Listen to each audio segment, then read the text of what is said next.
tried on football, but I could not. By then Kakamega High School was really good in football. I joined rugby. That was in Form One. Yeah, guys were big then, but I did not give up. I really tried and made it into the first team that was in Form Two. So from there, I came to really like the game. It taught me a lot, and by then we had never won any nationals. So I played until that was the year 2000. The year 2000 we made it to the national team, and that was I think I was in Form Three by then.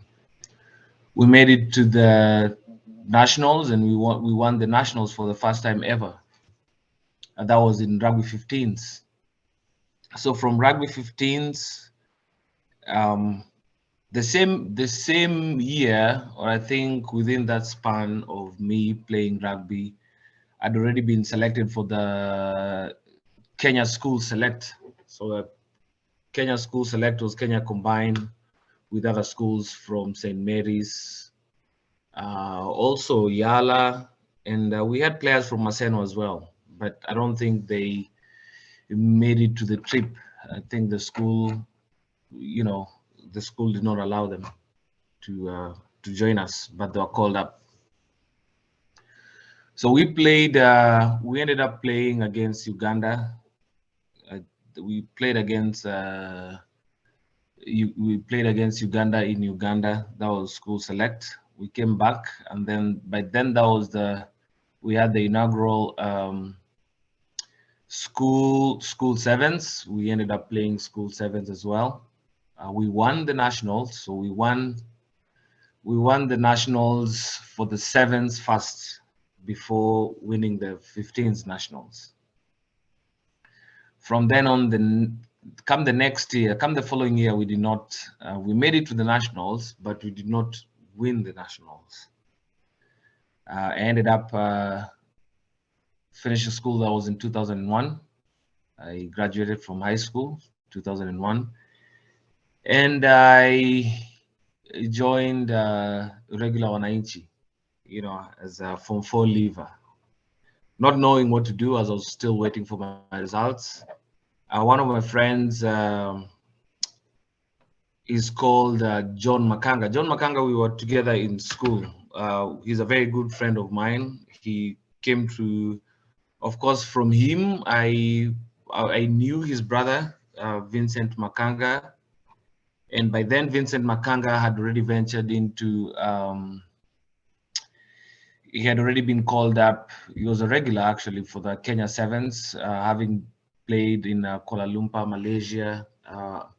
That was Commonwealth Games, I want to believe.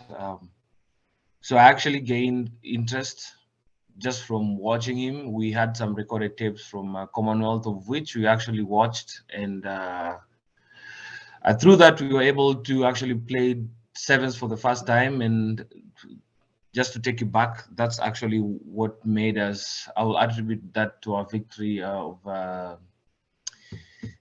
school sevens, the inaugural school sevens, which we actually played against Maseno in the finals, if I want to remember, at RFUA.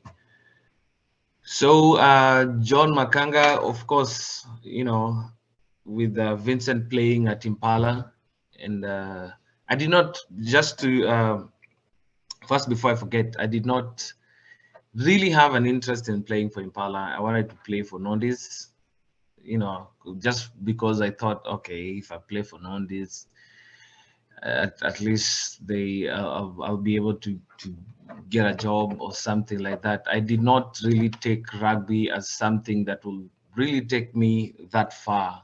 That was when I was still in high school. I just knew, okay, the farthest I will take this sport was club level, and after club level, we'll see what happens. Yep. So I had interest in joining on this, but through I don't know how Bill Gidinji came to I mean, I don't know how Bill Gidinji came to notice that we were planning on joining Nondis. I did not even know Bill Gidinji by then, who was the coach for Impala. At the same time, he was the Kenya team coach.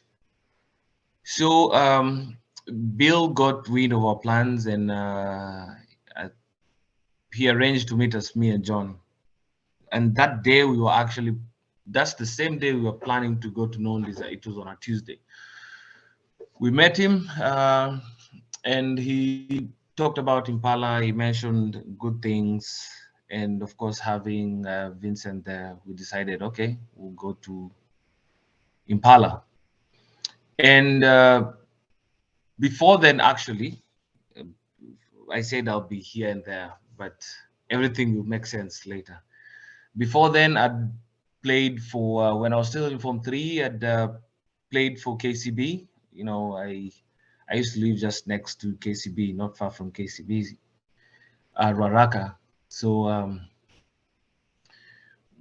used to play for, I used to, you know, practice with KCB here and there. Whenever we had closed school, that was when I was in Form 3. That will come later. But all this accumulated to my interest, to my larger interest in playing rugby, and actually even my career, into ultimately where I am right now.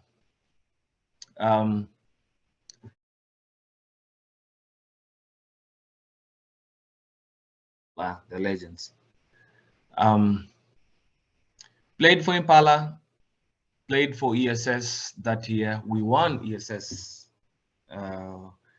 And by then, of course, from school, I finished school with a bunch of good players as well. As I can mention, I think they were ahead of me, or we finished together.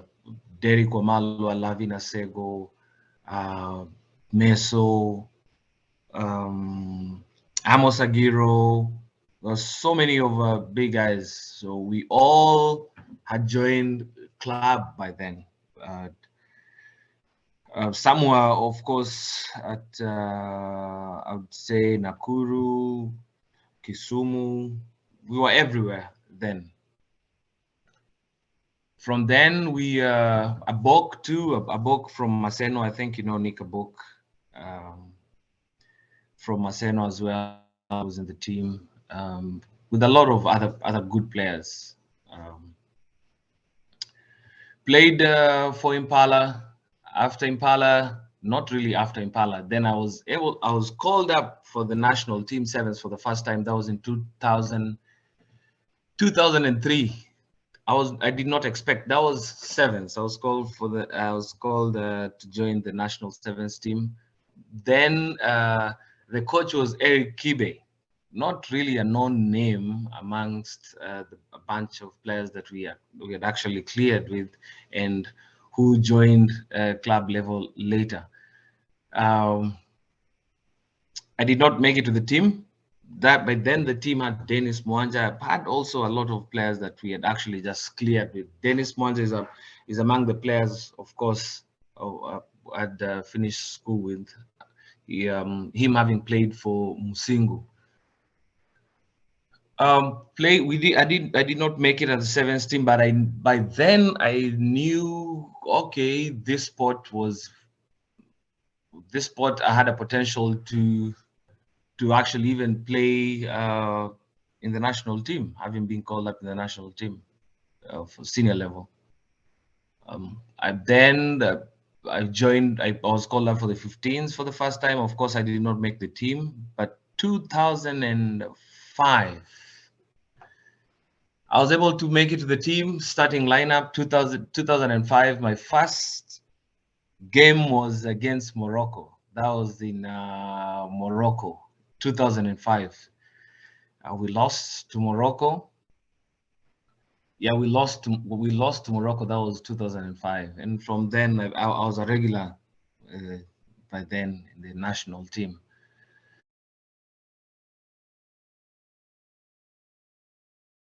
Play for USIU even when Lewis was there, and I think he was the captain then. Olaka was the captain.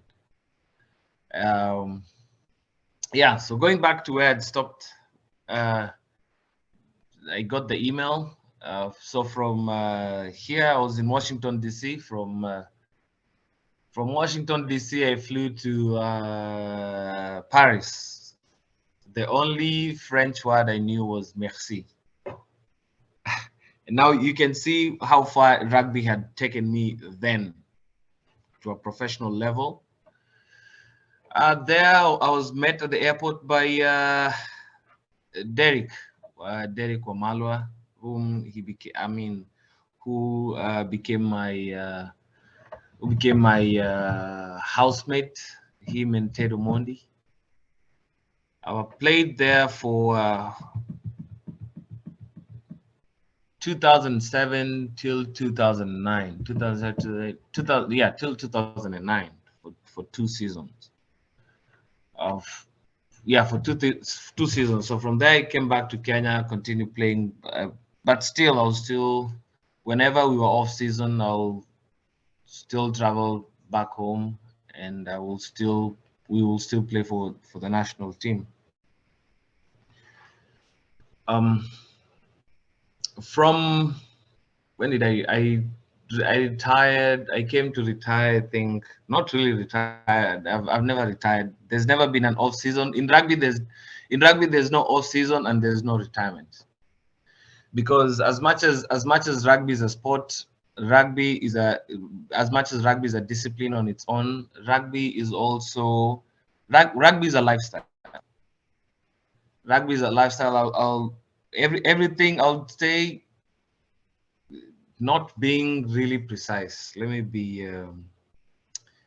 There's a term I'll use here. Let me be hyperbolic.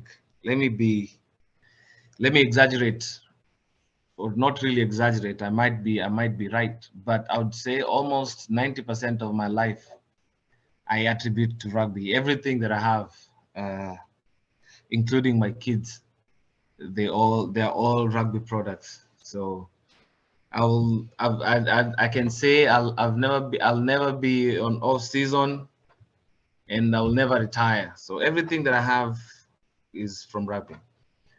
One thing rugby has really taught me is that discipline is key in this sport. You can never go far without discipline. And when I mean discipline is one thing you'll come to realize along the way as you play. I know most of you are young players. Some of you, I don't want to say most.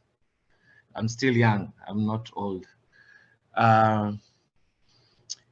In rugby, you just from your teammates, and also from playing against so many teams, meeting other players, and playing against them, you realize you'll never be surprised. Wherever you go to, you'll never find the strangest character in your life. First of all, amongst everyone, you're the strangest character, just being yourself. So everywhere you go, you'll always fit in. Nothing will ever surprise you in people. Everywhere you go, someone can actually take you. Let's say tomorrow, someone can come and tell you, "Hey, I'm taking you to Mandera. From you'll be in Mandera. You're stationed in Mandera to do something. Let's say work, or it can be school or anything. You will always fit in anywhere you've been placed, just from engaging with so many players in your life and so many friends and other individuals. You'll find that you know how to carry yourself amongst groups, because rugby will teach you that. Rugby will always give you that discipline, and also rugby will always teach you that respect. I'll give you an example of how rugby taught me all these things. Rugby will always teach you respect, and of course being fit. Being fit is one thing in life, because think about it. Your life is your health. Your health is your life. Without your health, they cannot be your life, and without your life, they cannot be your health. Uh, Rugby will always give you a good health, and maintaining that good health is what carries you to the is what carries you forward in life. If you're not fit, if you're not healthy, you cannot sustain a job. If you're not fit in life and health, you cannot really sustain even a family or even school or so many things. You carry this lazy life if you don't have that discipline and also that good health. Rugby actually taught me. I joined the U.S. Army from 2012 to 2019, and I was able to be I was able to visit so many countries and and also quite a few deployments and also living in a few places in the world. So rugby had already taught me that all the tours, playing with that, meeting so many different players, and of course friends. I was able to meet everywhere. I was able to fit everywhere in all the circumstances, in all situations that I was placed in, be it working as a team player, be it the discipline, knowing how to carry yourself amongst friends, how annoys people and what doesn't annoy people and all that. So with all that, I attribute that to rugby. In the army, waking up every day in the morning, having to run, doing a few kilometers of runs, weights, and lots of exercises. All that, I must say, I will never have managed to qualify for all that if I did not qualify myself to play rugby. That's what I'm saying. First, you're in a competition with yourself.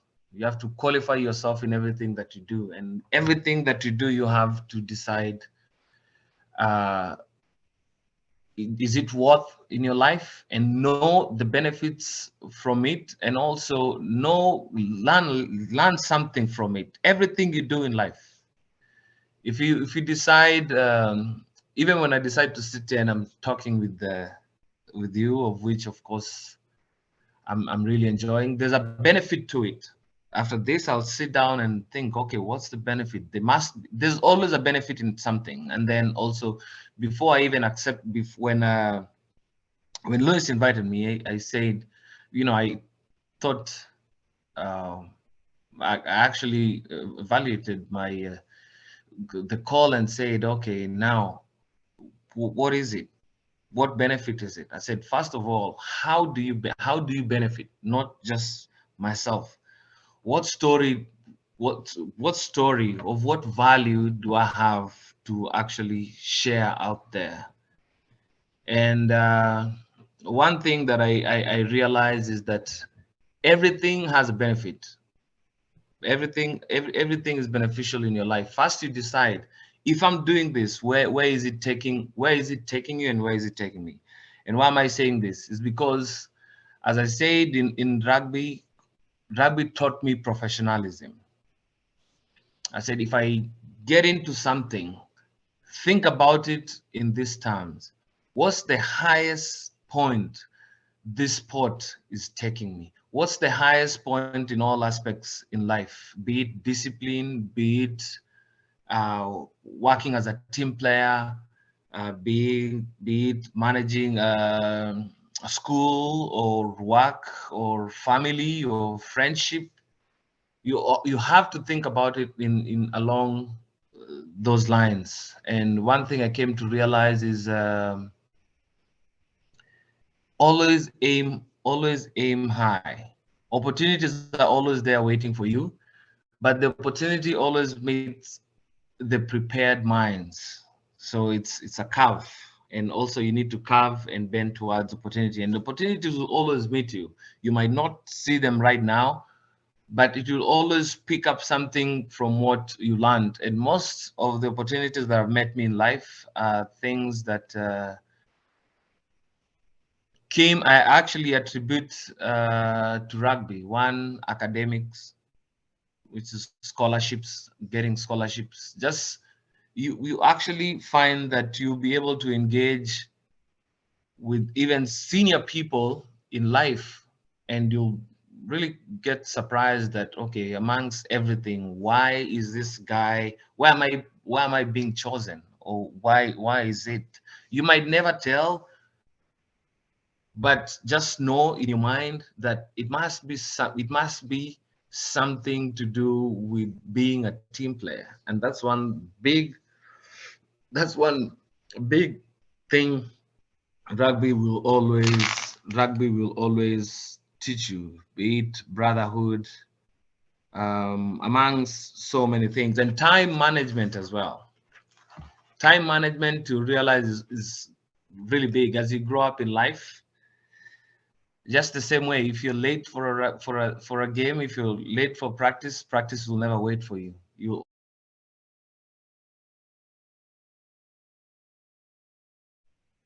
You'll get injured in this sport. But again, it will teach you that in life you never sit down. When something is broken, you work towards fixing it. There's always a solution. There's always a solution to everything. And if you're a believer, you know that everything has a purpose in life, and of course God has a purpose for you being a believer. There's always something that's awaiting for you. There's always good that's awaiting for you. It's for you to make that choice, how you want to take it upon yourself, and meet the opportunity. So resilience is one thing. You'll get injured, you won't be selected for the squad, you'll find that you might miss a final big game even after years of preparation. But the question now becomes, so what next? After missing all these chances, what next? Do you really want to continue the sport, or do you want to give up and venture into something else? Maybe venture into not even necessarily good things, but maybe vices. What do I want to do? Do I want to just turn into an alcoholic because I was not able to make it to the squad? I'm not saying that it's a question that you have to ask yourself. So just always know there's always something something good out there for you.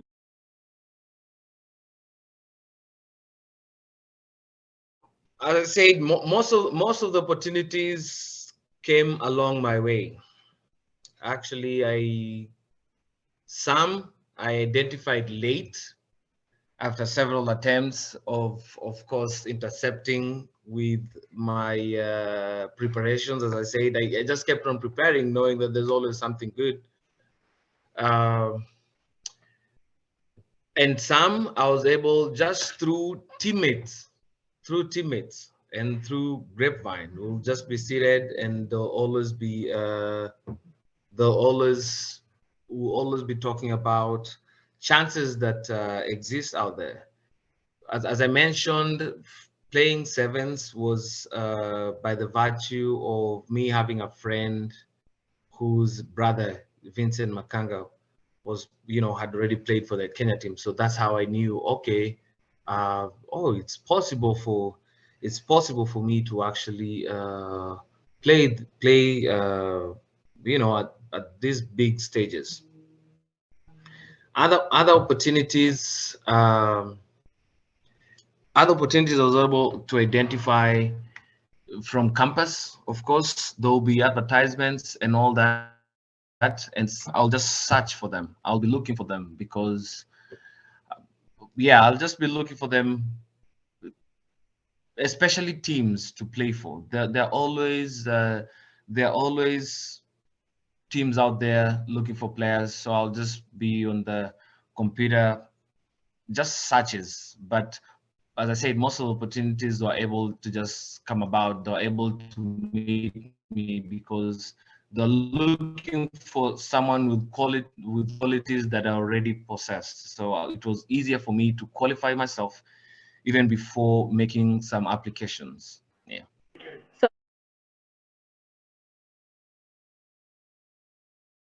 Okay, so the first question came from Ezra. He asked me, how are you pushing your teammates or to drive teammates to the same goal? Then I said, we will just encourage each other. You know, we'll encourage each other.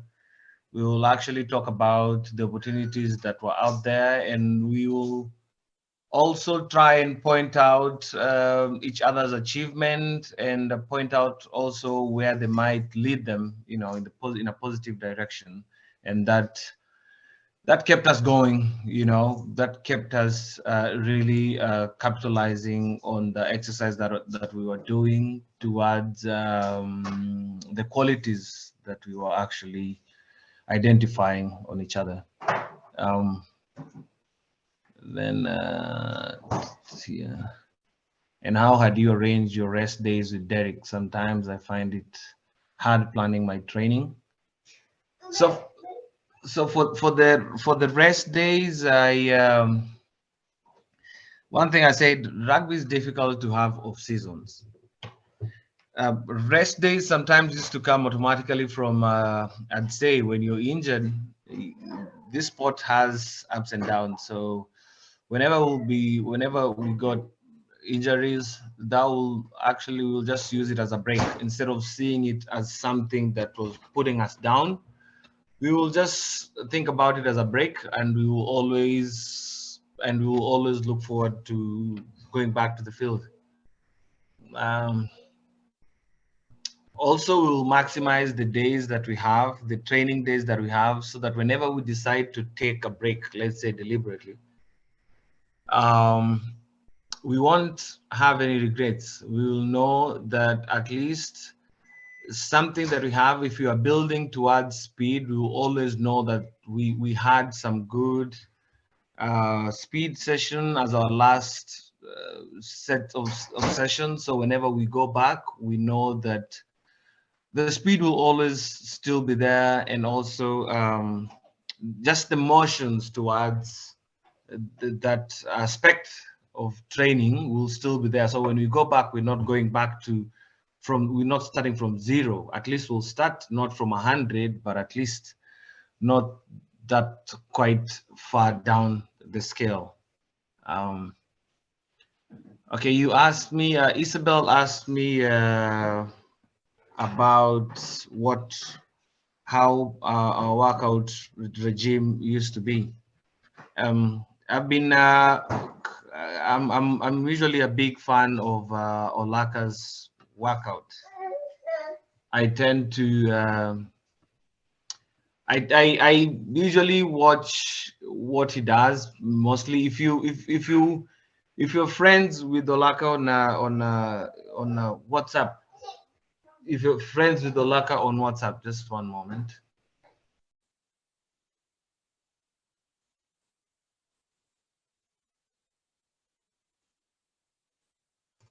Yeah, if you're friends with Olaka on WhatsApp, you always see he does lots of stuff with those big tires. Of course, I'd say such workouts are not accessible to everyone, but that's one really good thing that you can do. If you live next to a playground, that's really good. That's a good workout venue. When it comes now to training, there are so many factors that play. There's so many factors that come into play here. One is your position. Just one.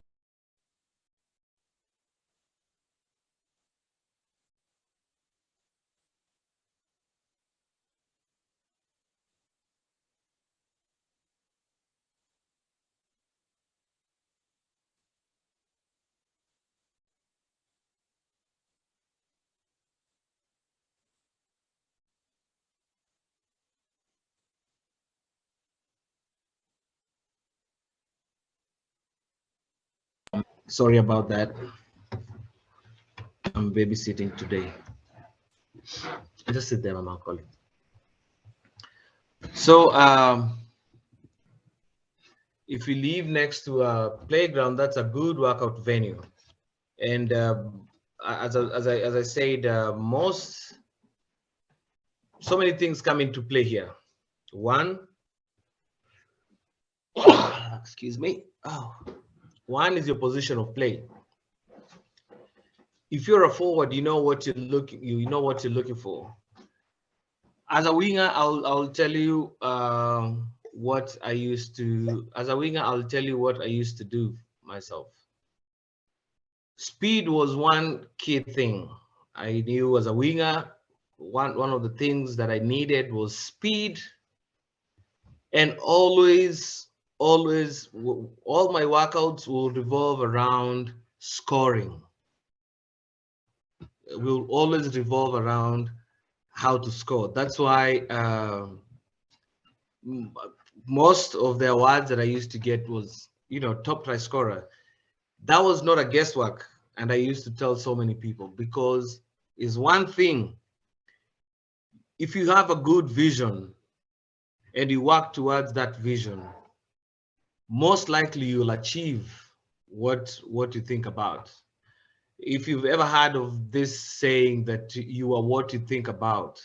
So most of the time, that's what I used to think about. If it's running, I'll imagine, it's all about creative imagination. All the workouts I used to think, okay, what do I need so that I can jump high? What can I, what muscles do I need when I'm turning around, or so many things. And all these workouts, I'll try and find them and I'll share with the Laka. But as I said, knowing your position, knowing what you're required to do, and also you listen to your teammates. Your teammates always point out qualities that you do have, but you cannot see them yourself. So once they point out to us those qualities, work on them, so that, as I said, it's a team effort. That's the only way you can lift up your team. That's the only way you can uplift your team, by really maximizing the qualities that you have, and also just maintaining the qualities that you have. If you're a forward, if you're a front row, you need shoulders, so you do most of the shoulder workouts, and also try and get other qualities that almost all the other players in your team have, that they're beneficial to them. If you have someone who's really good in high balls, if you have a good jumper, you look at the qualities that they have and try and emulate their workout regime as well. Most likely, if you don't get close, if you don't get to where they are, you'll get at least closer to where they are. So you'll at least achieve a fraction of the qualities that they have that you don't have. Okay. There's also a question here from Alfred Mangi. So the motivation to be a good player. Motivation to be a good player is one. Health is one big thing. You can aspire to be anything, you can aspire to be everything, but health, first understand your health. You are what you eat, you're what you eat, you're what you think. Here I'm talking about mental fitness, which is mental health related. I'm not a mental health specialist, but I'm just speaking from my experience. You're what you think, you're what you eat, what you visualize, what you try and eat. I know it's not like everyone can afford the best of foods, but just having that discipline, knowing that, okay, I can't just be having French fries all the time. But I'll tell you something, I used to have French fries almost every day. But how I used to really get rid of that is I'll punish myself by even more workout, by working out, even by increasing my workout schedule. I know that's like taking what 2 steps forward and then 1 step backwards. But I had no choice. They're not the best of foods there, or sometimes not just French fries, or not just fries, but I'll have so many of unhealthy stuff. I'll drink, of course, but I'll know how to punish myself, and also I'll still uphold that discipline. Not that where everyone is drinking, you're there drinking. There's where there are all this other stuff, you're there. You don't lose sight of your vision in whatever you do. Basically, I used to just maintain that vision. Yeah.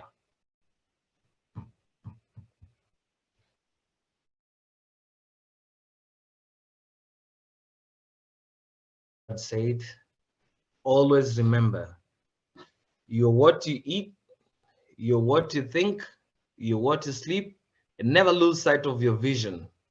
Because as much as there's one thing that just growing up, I would meet several people, and there's usually a lot of discouragement. You can be anything in life. You can be anything you want to be. Everything is just having, all you need is just having a vision towards it. And you'll find some discouragements out there. People will always discourage you. People will always tell you, no, you cannot be that. Oh, you think you can be like this person, you cannot be like that person. Of course, you're not competing with anyone, but always have a vision, have an aspiration. It's okay to have a dream. It's okay to have wildest, not wildest in a bad sense, but wildest in terms of achievements, wildest achievable dreams. You can get that aspiration and never lose sight of that. You can tell everyone that in life, I want to end up here, and you'll most likely end up here. I always use my friend Derek as an example, and I always remind him. Growing up, he used to tell me everything up to exactly where he is. He saw where he is right now. He will mention, this is where I want to be after my career. This is where I'm going. I'm going to play for Nondis. After that, I'll go to Mombasa. He had a lined up trajectory. And it's one thing that I came to realize growing up. Even when I go back, I still always reevaluate what he used to say. And that's where he is right now. So most of the things too, where I am right now, of course, with lots of prayers, but it's a vision that I always had, and just never lose that vision. Being young, I wish I had that. I had that vision from a very young age. No regrets anyway. But what I'm saying is, who knows? But just upholding the discipline and having that vision will always take you places. Always grow up with that positive thought. Don't let anyone discourage you out there, because first of all, you can only qualify yourself. But don't let someone point out where you'll be. If someone points out where it'll be, let it be positive, and as long as you acknowledge it and you know that it's something that you can work towards, go for it. So always keep that vision, and you'll achieve great things in life. Rugby is a big sport. Rugby will take you so many places. Rugby is a lifestyle. Rugby will earn you almost everything that you'll aspire in life.